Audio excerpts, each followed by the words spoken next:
Okay. So what we do is there's going to be a little icon down here that is for optimum control. So it's your fork, your knife, and your spoon. That's probably the most prevalent way you're going to be accessing the optimum control. If needed, you could go, the long way through all programs, optimum control, and then select optimum control. But we're probably not recommending that. Actually, I don't even see it in there. So to heck with that idea. Just use this right here on the bottom. Yeah, and just as a heads up, I make sure that every store has a shortcut right on their desktop. And as you see it here, it's going to say just Optimum Control, and that is already being set up everywhere.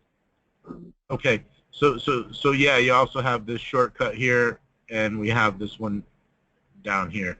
All right, so let's go ahead and actually, both of these should work the same. And normally we're going to go in as manager, and Fran will give you the password for that. But right now we're going to, for this demo, we're going to go in as head office.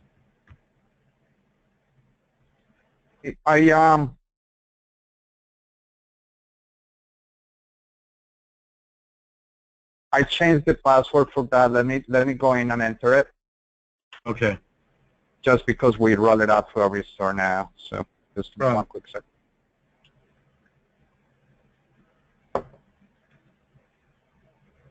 Hold on.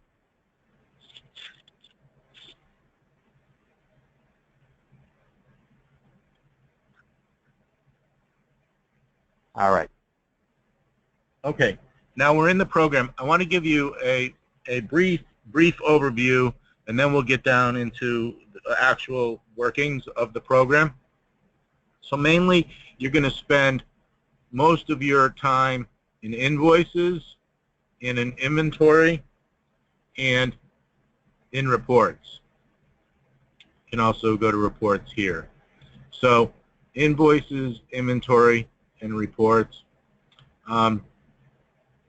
Sales mix will show us what sales have come through. So you can see the way this is working, and your sales should come through for the most part automatically every morning. So when you come in, yesterday's sales should be here, all right? And you can see there's our sales there. And invoices is where we're going to do most of the work today. Inventory is where we do our physical counting, all right?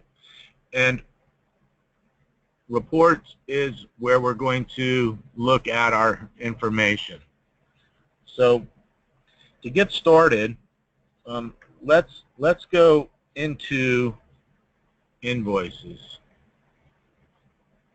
So you click on the button there, and up pops our invoices. And you can see there's a number of invoices here, and there's a filter that's automatically set for 30 days. So anything older than 30 days we're not going to see here unless we click this button or this button.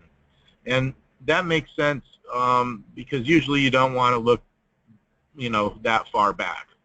But if you do need to, you can click here. Another thing is if you're looking for a particular invoice, you can order these by, you can see the normal order here is the most recent ones are on the top and the older ones are on the bottom. So that's the normal order. But if we wanted to put things in invoice just for looking up, we can click here and see how it put it in invoice order number. So sometimes if you're looking for a particular invoice number, and you don't remember what it is, but you sort of remember, you can use that.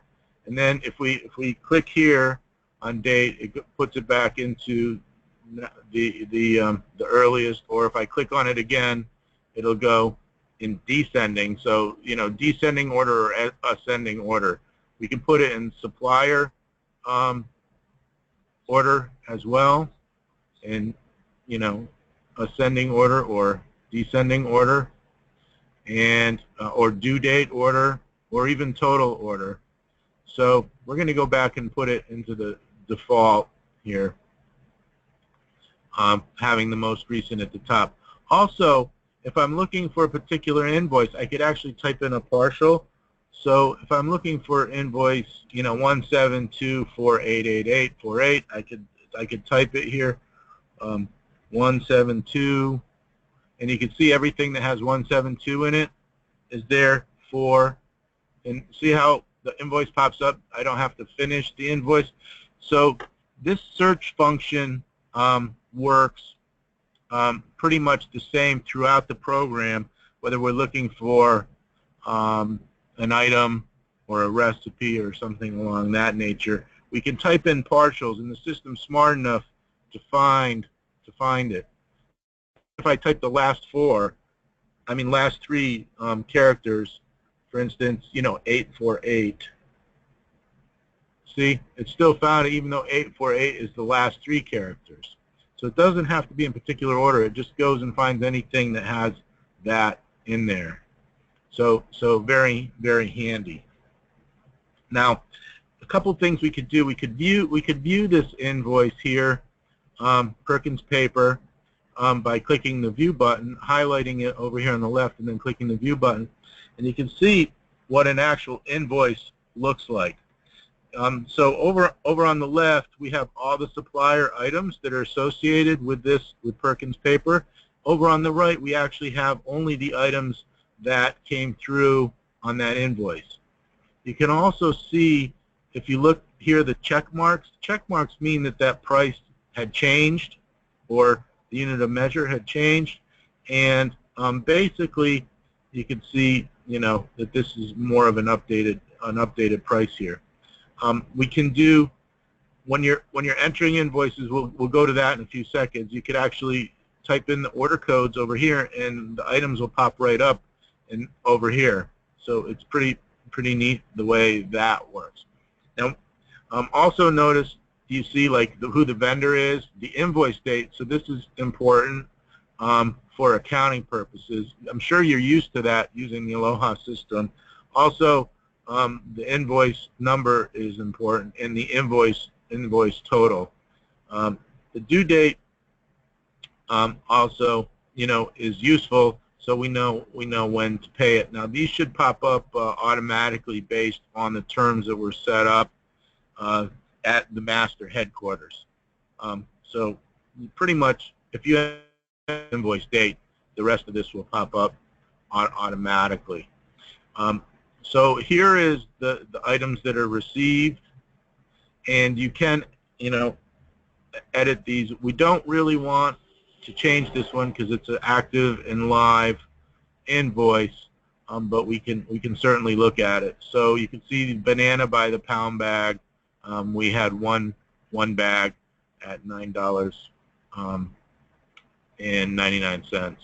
So it's a bag of 10 pounds. Right there. And then you can see brownies, chocolate chip right here, that they came through in 2 cases of 12. So this again should look somewhat familiar to what you're used to in Aloha inventory. Another thing we can do, and we'll do this, I don't know if there's any here. Oh, there is. So tax was entered here, and it was put to food cost of goods account. And basically, all you do to add tax is you click your add, and then you click your account, and then you have to put in a description and an amount. And you can see down here the expenses of $6.63 match up with this. So our total invoice needs to balance, again, like the Aloha invoices. They need to balance. So $1,020.49 balances over here, so we are in balance. If it doesn't balance, you will not be able to save it. So these are really the only 2 things you'll be using most often. And for today, that's pretty good. Then we can go ahead and just close this and bring us back to invoices. Is there anything you would like to add to just that quick review, Fran, or should we go ahead and enter a sample or test invoice? No, let's go ahead and enter the sample invoice, and then once we go through that, we'll open it for questions on invoices. Okay. So to enter a new invoice, you would click this bill button right here, and you get a nice clean slate. All right. Next thing we do is pick the supplier. And for instance, if I wanted to, do something from Carbon's Golden Malted, we only get one product from there, so that's probably a bad choice. Let me pick something else. Let's pick JP Licks Manufacturing. Okay, so we have all of these items here. So what we would do is say, well, what is the invoice date on this? So it automatically pops up today, but maybe that invoice came in yesterday. So I want to put in yesterday's date there. All right, and then I would put in the invoice number here. So this needs to match, just again, like you would normally do. And then the invoice total, which I don't know what it is right now. So let's just say it's $100. Okay, and let's start adding items. So let's say we wanted some Costa Rica, and I know my order code number. See how right away this one popped up? So if I hit enter right now, it jumps over to the right, and let's say we got 10 pounds of that. Okay, you tab through the field and it starts adding to the bottom down here. All right, and let's say that I needed to get some dark roast as well. And again, see how it popped up? And since it's highlighted in blue, I know that if I hit enter, it'll jump over to the right. So the ones that are not highlighted in blue, so let's say I needed the 5-pound dark roast instead of the regular dark roast. If I type the 5, see how that one's now highlighted in blue? It's the only one there. So if I hit enter, it'll jump over for me. So let's say I wanted to get three of those. So I can just type in the 3 and hit my tab, and bang, I'm there. So I'm already over my total. So let me just push that back to 2. I'm still over my total. So let's say that the invoice total here instead was $109.56. All right. So my invoice total is $109, but my item total is only $104. If I try to save this, we'll get an issue where it says the totals are not matching, and invoice total and calculated total do not match, and it tells us what the difference is. So that if that difference was freight or tax, we could add it in. So we just acknowledge that, say okay, and I could go back to my expenses here and click add and say, okay, this is the reason we're off. There was a $5 freight charge.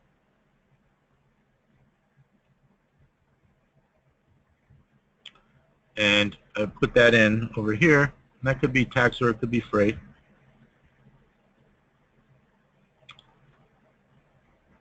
And now you see we're in balance. So if I go ahead and save this, it will put it into our inventory. So I click OK there and go back to our invoices, and you'll see there's that invoice that we just entered.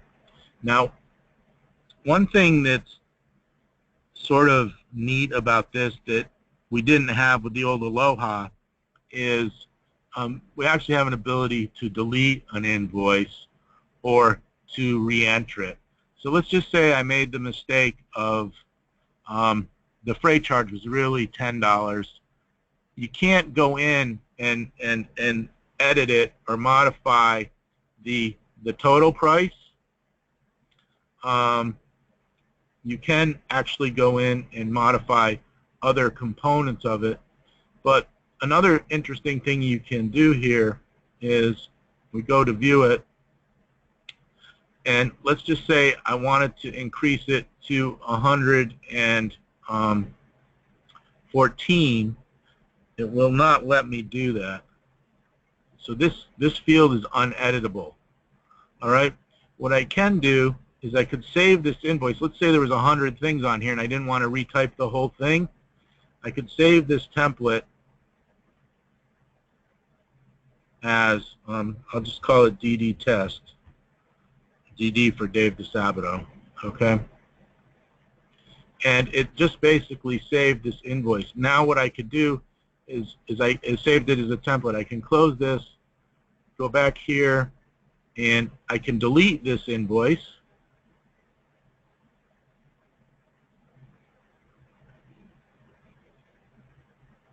And normally you don't want to do this, but you can. And I could create a new bill, and I could load my template. So you can create like as many of these templates as you want to. And see how this all popped up for me? So I could now put this to 114.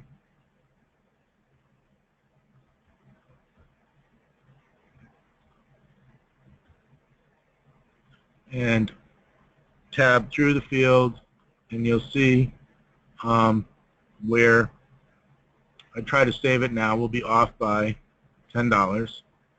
I could go into expenses here and add my freight just like before and get it to balance. So these templates can be very, very handy things for you to use. So just wanted to show you that you could do that. It does take a little experience to get used to this. So Fran, you think we're ready for questions about invoices? Yeah, the only other thing on the invoices as well, that you can search them by item name, item code, etc. So if you wanted to, if you didn't know the item code of an item and you wanted to order a paper cup, you just type cup and it will show you all of the different cups there. I find that to be very useful as well. Yeah, thank you for adding that. Yeah, I didn't mention that. So the code is the fastest way, but if you don't know the code, like if I wanted to add Sumatra, as Fran was saying, see, you can type in the description and it'll find it for you as well. And see how it got it down. So to get it over to the right, if I highlight here, I could highlight and hit enter, or I could just double click and it'll jump over. Okay, good point, Fran. Thank you for sharing that. Yeah, no worries. And yeah, so I think we're good for questions on invoices. If anybody has any questions so far on what you've seen. And please remember that this is just to give you an idea of how the system works, what features it has, and then towards the end we'll give you a little bit of a rundown on what your weekly or bi-weekly tasks will be. But if anybody have any questions on anything to add on invoices, let's do it.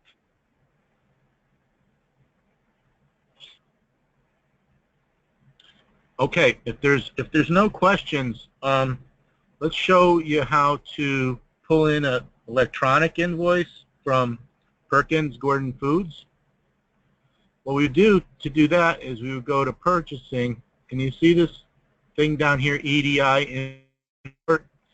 EDI stands for electronic data interchange, and basically it's invoice importing is a simple way to think about it electronically. And we pick our vendor here, Perkins Paper, and what we do is we click this button down here to get invoices, and it'll actually go up to their FTP site, and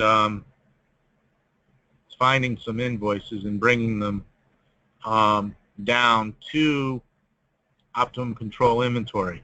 So what's really, really cool about this, I don't think you had this in the old Aloha system, is saves a ton of data entry time.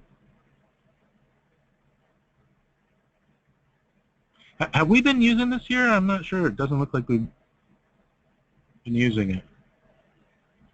Yeah, he's been using it as far as I know. A couple of times that I've been there, he had it. Yeah, he only has one there, which is. I did try to use it on Monday, but it wouldn't. My internet was messed up for some reason, so I wasn't able to use it on Monday. But I did use it the week prior. The week prior to that, you'll see only one pulled up. All right. So the reason there were so many invoices there, actually, it actually confused me a second, was that because it's looking at all the stores, and what we're only seeing the ones particularly for Wellesley here. So what happened is it actually imported, so there was no errors. It would almost be kind of cool if it did have an error, because then we could show you, how to handle an error. But it had no errors, and it actually imported. So it's telling us our status is imported. So see this invoice here, 172 for 9/8. I mean, how easy is that? We can click done here, and go to the invoices, and there it is, fresh as a daisy, just came in. Okay. So that's pretty much. Let's just review that real quick, so you can see it again. You go to purchasing and EDI invoice import, and Perkins right now is the only one that is EDI ready. And then you hit the get invoices, and then your invoices that haven't been there will show up. Okay, so let's go to entering inventory. So that's done right here. And we can see currently we have a bunch of items. This was an original inventory just to get us started, and of the closing date of July 24, and we just basically counted everything at 0 just to give us a starting point. And then you can see, as we went through, you can see our inventory values pretty much every week along the way. And you can see right now we have a pending inventory on 9/11. Okay, so I'm going to just start a new one. Let's presume we're jumping into the future, and it's 9/18. All right. What we would do is we would go here and pick the day of 9/18, and you're always going to want to pick Sundays, and that's we also want to use this, our multiple count sheets required. We do want to use this, and there's a bunch of options, but the ones your guys are going to use is going to be inventory list. Okay, and when we click inventory list and we go to the next, so we got our date correct, and we have multiple count sheets required. We go to inventory list, we go next. Oh, all right. it's mad at me because I'm going into the future, and it does not like that. So you're always going to want to pick Sundays. I'm going to pick another day just because it's a demo, and we can't go that far into the future. So let's just pick, why not pick today, okay, and go next. So there's two options here, and we probably want to pick the sheets for both the inventory items and Fran, do you want to chime in here? Yes. So in in all of your restaurants, except in the stores like Wesley, you're gonna have 3 different inventory lists. One that is gonna have all of the items that you carry in the store that is to be utilized at month or period end. So once a month.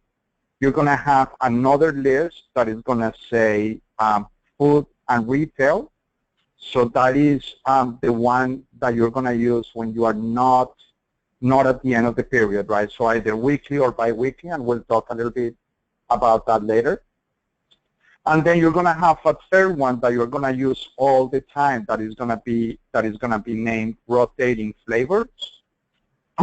And that one that says rotating flavors is where you're going to have all of your monthly items, including bakery items, ice cream flavors, etc. Anything that we rotate every single month. The reason we did that is so we can more easily maintain the inventory list. So the only one that really is going to need any modification will be the rotating items.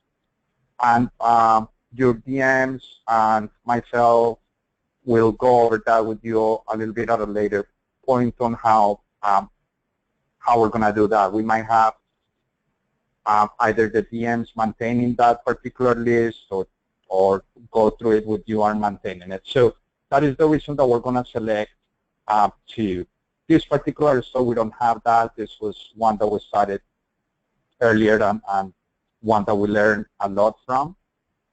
But you're going to see 3 when you go over into your system. So you always are going to pick the rotating flavors plus a full inventory or food and retail only. Okay. So for this case, should we just select 2 here, and so we can move forward here? Yeah. Yeah. Okay. Let's do that. So basically, select the count sheets that make up the full inventory. So I'm gonna select these 2, and as Fran mentioned, the other stores will be a little bit different than this, and he'll go over that with you. And then we hit this finish button, and see how we have two descriptions. So let's say I want to do the inventory items. I would click, highlight it, and click OK. And now what's really neat is when I print my count sheets here, all right, everything is organized according to this list, and you can see, you know, in dry goods storage, all of our toppings are listed here, and when we count them, you usually count any of these, and Fran will advise you. For instance, in the storeroom, you might have a case of this, so you might say 1, and then, you know, on the line, you might have 3 pounds. So you could say like 1 case and 3 pounds. And the system is smart enough to actually, you know, add those together. And I'll show you how that works in just a second. And the other thing that's pretty neat about this is that the count sheet is in the exact order as the data entry sheet. So you'll notice it starts with dry goods storage, topping, almonds crusts, bark, espresso bulk, and blueberries frozen. So if we go here, close that. So let's say we did our count, and yes, indeed, we did have 1 case full, not broken, and we had 3 pounds, you know, on the line, and we had 1 tub, or you could also do, you know, 0.5 tubs here, and let's say that's what we did. Now before you, so let's say we went through, okay, just another point, almonds crushed, bark espresso bulk, blueberries frozen. Notice it's exactly the same order as the count sheet. And let's say we were all done counting and we wanted to check our work before we summarize and finalize, which is a couple of steps that we'll be doing when you're ready. But before that, you can click print, and this print here will show you the breakdown. So you can check to make sure that everything looks correct. So, you know, we had 1 case and 3 pounds. The case cost is, you know, $74.80. The value of the almonds crushed here is $97.24, basically meaning it's taking the case and, you know, this is 3/10 of a case. So you add those two together, and it gives you a value here. And then you can see, you know, here our 2.5 liter tubs, we only have half of one of those, and the case cost is $2.50. But since we only have half, the value is $1.25. We could in theory even put, you know, ounces in, but I don't think that in practice we'll be doing that at all. So that's how you can check your work, and it's pretty handy, you know, and all your items will be here, and you can see your subtotals, right? And then at the very end you have a grand total.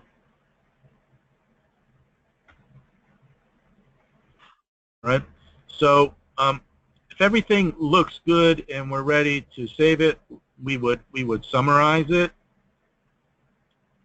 And when you summarize, we need to make sure that these are all completed. So you don't want to summarize unless this is true. You know, have all invoices been entered? If the answer is no, it will not. See how this stays gray? It will not let us. But if we've entered all of our invoices, and we've entered our sales mix, and we've entered, you know, all our daily sales, and all of our waste has been entered, which I think we're putting that off. We'll be doing that later. But you don't have to answer waste as yes. See how the button still, we can still use it. But if we say, you know, the daily sales were not entered, then it will not let us summarize. So we click here and summarize, and what it does is it's going through and it's looking at everything, and it's, you know, saying, okay, all this stuff here was counted. Here's your total inventory value. What you would do is you would save that, and then you would finalize it. And Fran, I'm going to say we don't want to take those 2 steps since this is just, you know, bogus data. Do you agree with that? Yeah, correct. Okay. So just be aware, if this was in final, you would want to save it, and then you would want to finalize it. And then what that would do, I'm going to say no, because I don't want to finalize it. But you would say yes if you really were finalizing it. I'm going to say no here. And basically, if we go into our inventory now, see, you can see there's 2 open inventories. There's this one and this one. If this was finalized, it would have a total, and it would have the date completed. All right, but since it's not, we don't. So that's how we can tell if an inventory is open or if it's not. Now, I'm going to go ahead and delete this one because it's completely bogus, and it's just for demo purposes. So if I say yes, that I want to delete that, I have to type this in exactly as it's shown in red here. I should be able to delete this inventory, which, again, this is something that if you ever entered an inventory in Aloha and posted it incorrectly, you had to basically go through a serious bunch of adjustments. With this, we can actually go in and delete an inventory and re-enter it. Another thing that's kind of cool about this, if you put the wrong date in there by mistake, you can actually redate it, and it'll adjust everything to the proper date, which is a handy feature to have. So, Fran, do you have anything to add, or would we like to open this for questions about inventory? No, I think we're good. We'll go ahead and open it for questions. Anybody has any questions, thoughts on the inventory piece? Okay, so I'm going to close the inventory. The next thing that we wanted to show you is at the end of every week, we're going to be, finalizing our inventories, and we'll also be sending our data up to Enterprise. And what that means is that corporate will be able to see in a consolidated cloud application portal the results of the week. And another thing that we need to do every week is to send the invoices to accounting. Now, this is a really big time saver for JP Licks. It's something that was not done in the Aloha world of inventory, but we can do it in the Optimum Control world. We will be exporting the data to accounting. And to do that, we go to Reports, and we do Export Accounting Data. And what you can see here is that there's some invoices that have not been exported to accounting. Okay? And the way we do this, Fran, I can go ahead and do this, right? Yes, we can go ahead and process it. You would normally hit the Select All button here, and it would take all of the invoices that have not been exported. So I'm going to just show you this, even though if I did exported invoices, these are invoices that have already been exported. We could re-export them, but we're not going to. And also, if we showed all invoices, it shows the exported and the not exported. But as it comes up as a default is unexported. And normally you would just hit Select All and then go to Export. Now, what Optimum does is every week it creates a new file name. So the key here is we don't want to hit Save, because it'll put it to this file name. But notice it's already pointing to an AP export folder, and we already have a file here that is ready to be selected. So all you do, instead of clicking Save, first thing you do is you click on this file, and then notice it wants to save the file name as 14-apexport.csv. So from an accounting world perspective, the 14 is the segment code that's used in accounting for Wellesley. So when this gets back to accounting, accounting will know it's from Wellesley just because it has a 14-apexport.csv. All right? So let's do this again, just so you can see how to do that. So we go Select All, which selects all of these.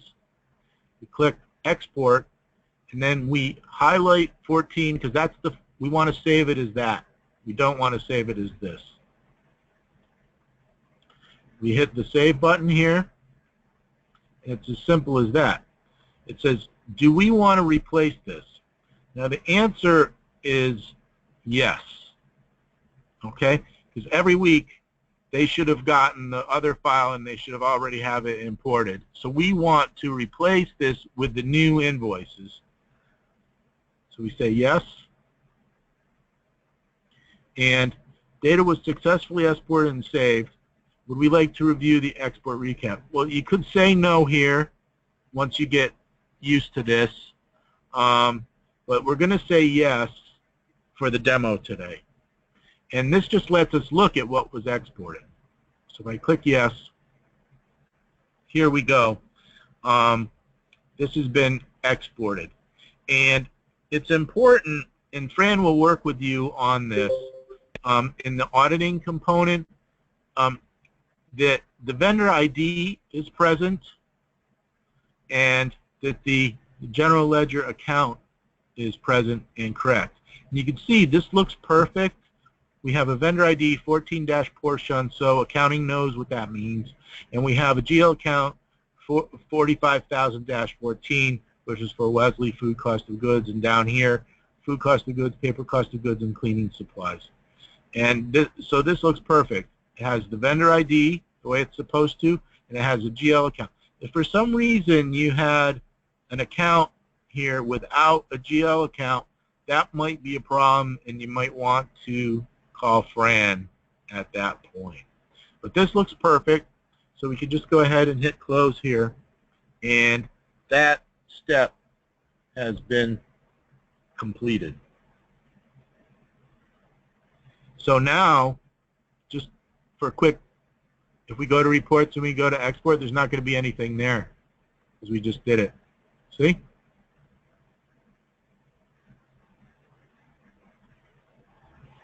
All right. Well, the last main operations thing that we need to do in terms of, manager responsibility is after we do this inventory, right? So if you look here, the last closing date was 9/4. All right. If you look here, there's a set of reports that needs to get sent up to Enterprise, and I'm sure it's already been done, but I will show you how to do it. We go to reports, and these usage summary reports are extremely useful reports. All right, and there's let's look at the group totals report first, and we'll look at the last session. So if we say the 8/29 opening inventory and the 9/4 closing inventory. All right, and let's just preview this. Group totals is a neat little report. Okay, Fran can go over more of these reports with you, but you can look at all the reports you have access to and start to use them for your management and operations purposes. But this report right here is very cool. It breaks down, our food sales, and it shows what our opening inventory was for ice cream, for instance, and that we purchased $2,481 worth of ice cream. And here was our starting inventory. Here's our ending inventory, meaning we actually used $3,124 worth of inventory. All right, and our ideal usage theoretically should only be 2,309, which shows a difference of $814. So we have a pretty big variance or difference of 814. So you can see that right from here. To drill down, we can actually go look at another report here.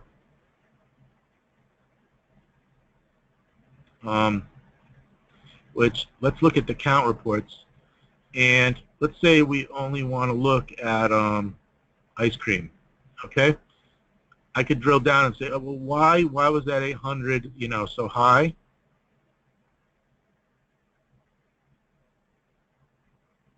And this shows us, well, the pistachio hemp, we had 77 of that 800, and the Kadi soy was 22 of that, and you can start to analyze here.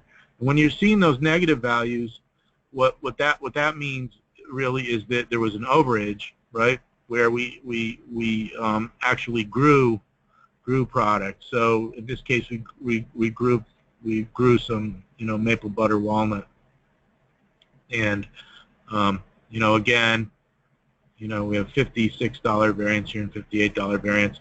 So we're still tweaking recipes and things and trying to figure out exactly, how to handle variance. But this is, reports, and you can look at all of these different reports. This one right here is really valuable because it cuts right through, and it shows you the top 25 variances and the bottom 10 variances. So what we grew and what we had a variance on. So this is a great report to start, analyzing from right here, and you can see that the biggest difference was in heavy cream. So we probably have an issue with heavy cream of $401 specifically. Okay, and then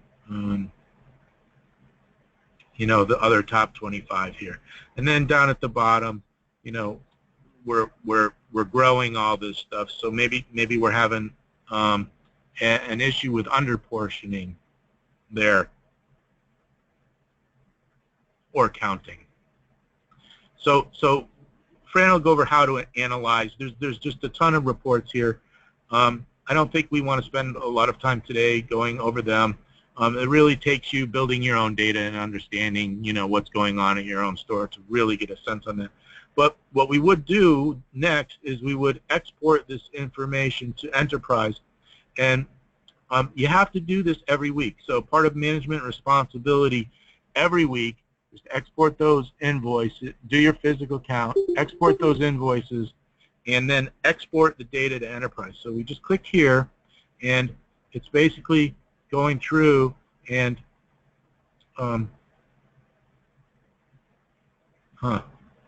you ever seen that, Fran? Never seen that error. I've seen other ones, but never that. I will do it one more time. Maybe it was finishing doing a task. I'm just going to try it again. Yeah, Okay. That's what it was. That's what you want to get.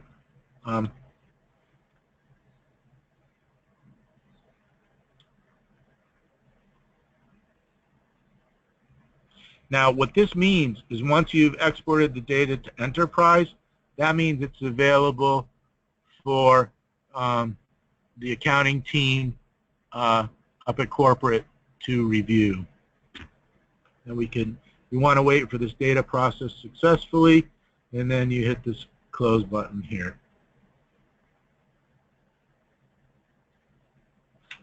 All right, I think I'm going to stop the recording right there.